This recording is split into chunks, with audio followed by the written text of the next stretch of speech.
The number one thing people need to understand about Los Angeles in particular and California in general is that they've codified all of their shenanigans. What normal people consider cheating or weirdness in the electoral process, it's all in the rules.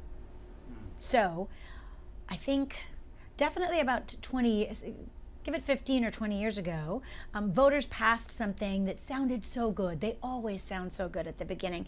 You know, public financing, matching funds for campaigns on a one-to-one basis. That seems great, right? Like if a candidate raises 10,000 and then the public pitches in 10,000, and then if you agree to debate and do things, well, that seems reasonable.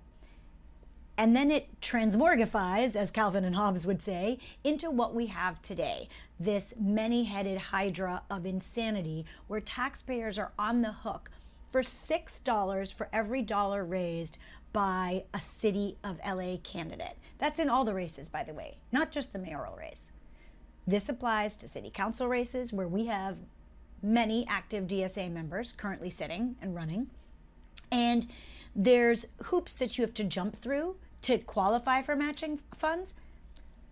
I'm sure it's coincidence, but the hoops that you have to jump through to qualify for matching funds are really the sort of things that work really well if you're supported by public sector unions, right? If you have a very well-organized, well-oiled machine of a campaign, you can collect the number of donations that you need from the types of people and the geography you need, and then voila, 6-1, baby. The message that Karen Bass is sending is the same message that those of us who live here behind the blue curtain have been getting for decades, and that is, forget it, Jake, it's Chinatown. Don't try to go against City Hall. We saw Spencer Pratt mount a very strong argument for sanity and good governance. It wasn't partisan, what he was saying. It was pure common sense, and they rose up because they were threatened. But I will delve into the allegations of corruption, and we sent an open letter to Attorney General Rob Bonta to say, hey, if there's no corruption and no cheating, it behooves you to investigate, to let people know. But the number one thing that we battle, that I certainly battle as the chairman of the Republican Party of LA County, is apathy. When voters have been abused so thoroughly for so long, they give up. And when people give up, they don't vote. And that's our bigger problem. There were 200,000 Republicans who didn't even bother to vote in the mayoral race. And if 15% of them had done that, Spencer Pratt would be there tonight.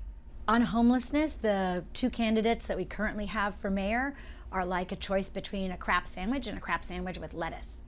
They're both terrible. They have both been part of the homeless industrial complex that has profited off breaking the souls of people who are already addicted to drugs and or mentally ill, who desperately need treatment forced upon them and not clean needles.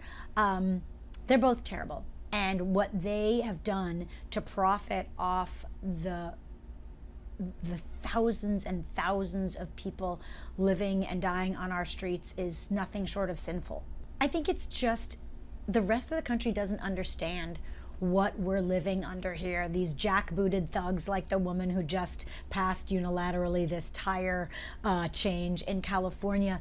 We are living with people who gleefully would reach into the shower and change the temperature while you're having a bath.